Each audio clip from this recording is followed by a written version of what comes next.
This leads President Cyril Ramaphosa has described the late Pope Francis as a person who advanced a worldview of inclusive equality and care for marginalized individuals and groups. Ramaphosa is among many world leaders mourning the death of the Argentine pontiff.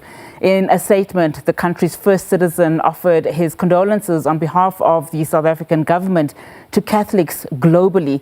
Ramaphosa added that Pope Francis was a spiritual leader who sought to unite humanity and wished to see a world governed by fundamental human values. As we continue with reaction, the Democratic Alliance has offered its condolences to Catholics in South Africa and the world on the passing of Pope Francis. The party says Pope Francis will be remembered for what they call progressive leadership of the church and his compassion for those in need. Now, further adding that as head of the state of the Vatican city-state and head of the Holy See, Pope Francis did not shy away from courageous positions seeking peace and tolerance for all. The Vatican announced the Pope's death on Easter Monday. Well, Pope Francis was a champion of the most vulnerable and the least fortunate. He was always stood up for the poor. Now, 2 months ago, before he was admitted in hospital, he was expected to address a conference at the Vatican where the focus was on building inclusive economy with the aim of addressing poverty. Former South African President Thabo Mbeki and his former advisor, Advocate Mojanku Gumbi, participated at that conference that was at the Vatican. Well, in fact, the advocate joins us now. Advocate, thank you so much for your time. So as we get your reaction then to the passing on of Pope Francis, perhaps help us place how significant his voice was during our lifetime. I mean, there's a comment by a mourner we just heard, earlier on, accompanied by many others converging at the Vatican, city. The mourner essentially saying, and I quote here, that the Pope was not appreciated by everyone, but he definitely was by ordinary people. Just your reflections. Well, he really was about the ordinary person. I think he's one of the most progressive popes that we have had in our lifetime. You referred to the conference that he hosted and unfortunately could not physically attend because it was the day that he was admitted. It was a conference that deals with international taxation and how poor countries are losing money because of the actions of multinational companies. You would usually not find a religious leader involved in matters of tax and taxation. But because of who he was, he really entered issues on behalf of the poor at the practical level. He just didn't preach about issues, but he definitely put his hands in and sought to influence what was happening in the world, always acting on the side of the poor people. And he was quite open about it. He was quite open about what is right and what is wrong, as we saw even his last words yesterday, just before he passed.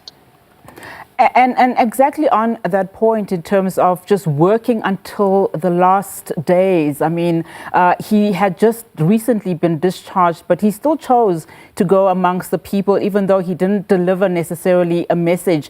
And I mean, fundamentally, he was a man who sought to promote social and economic justice, as you've been saying. And I would imagine that he would have wanted to be at that conference that you spoke of. But sadly, he was admitted and could not deliver that keynote address. How refreshing a voice then was it, for the Vatican, particularly led by Pope Francis, to come in and stand for, inclusive growth of everyone, and also calling on the church, not only the church, but also fundamentally calling on world leaders to understand that inequality in itself is inhumane. Well, as I say, he was a very practical pope.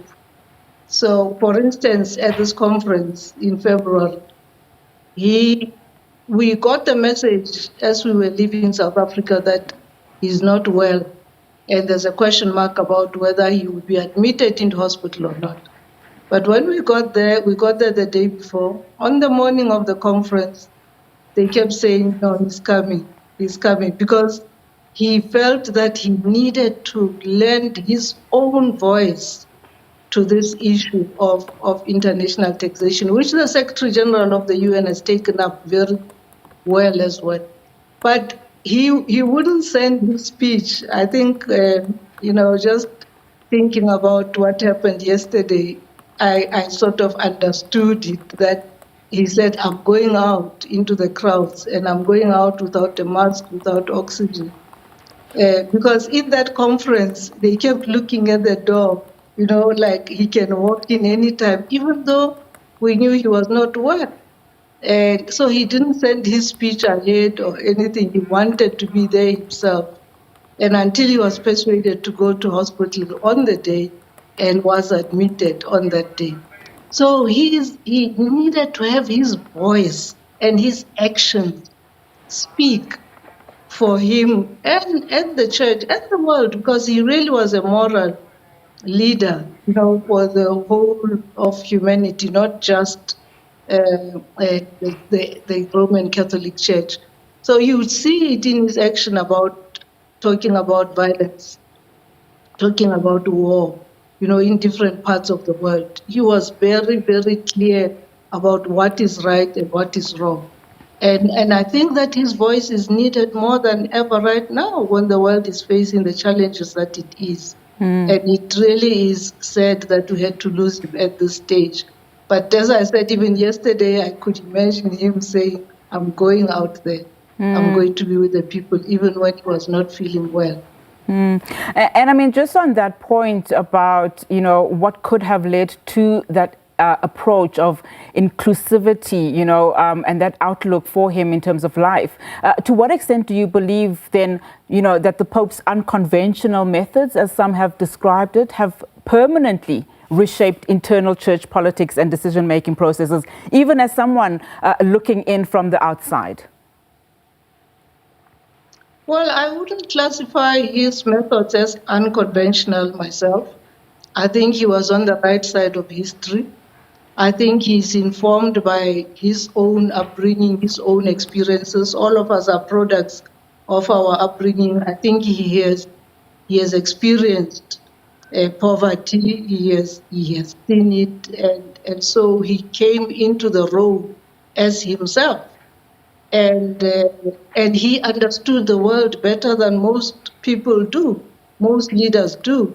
To say, there are certain things that are happening where you can sort of unscramble the egg, the questions of equality, the questions of sexuality and all that. And he understood fundamentally that we are all God's children and created, as they say, he is a creature.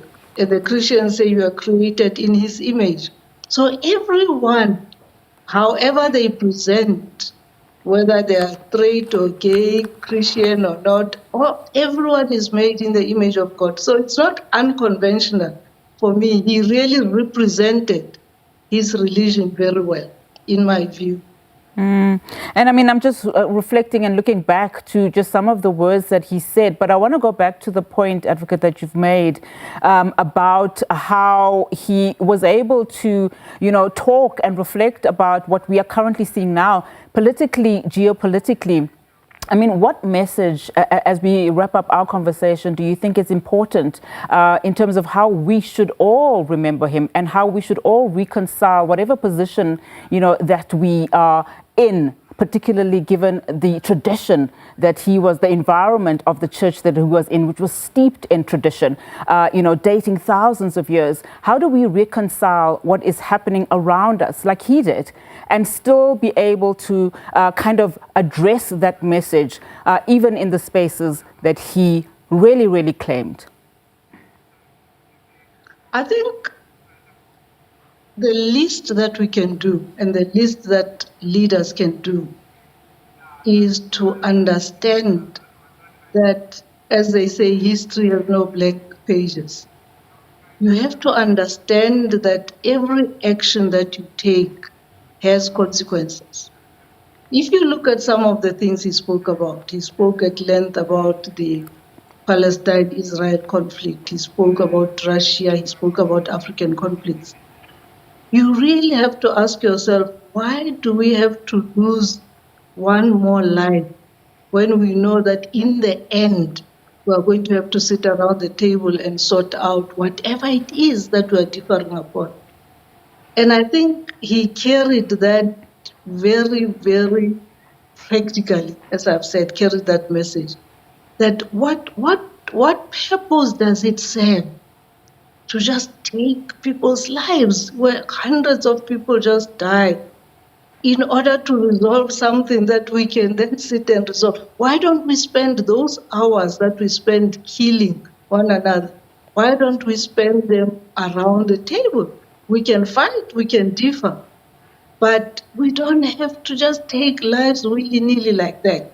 For me, that's what he represented. And it's not only in terms of conflict, but he also did it in terms of hunger, in terms of poverty, in terms of food security, as I say, even in terms of taxation, just to say these big countries cannot continue to do this to poor countries.